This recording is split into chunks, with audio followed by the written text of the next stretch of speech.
Hi అండి, ఎంతో టేస్టీగా ఉండే గుడ్లు పచ్చిరొయ్యల కర్రీ రెడీ చేస్తున్నానండి. ముందుగా నూనె వేసుకుని పసుపు వేసుకుని ఉడకబెట్టిన గుడ్లను బాగా వేయించుకోవాలండి. పసుపు వేసుకోవడం వల్ల గుడ్లు చాలా బాగా వేగుతాయి, కలర్ కూడా వస్తాయండి.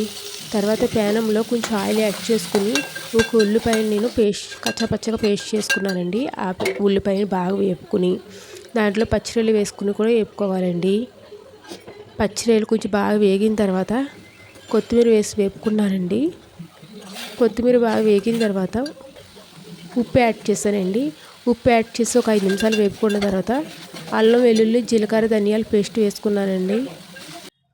పేస్ట్ బాగా వేగిన తర్వాత చివరిలో కారం వేసి నీళ్ళు యాడ్ చేసుకున్నానండి.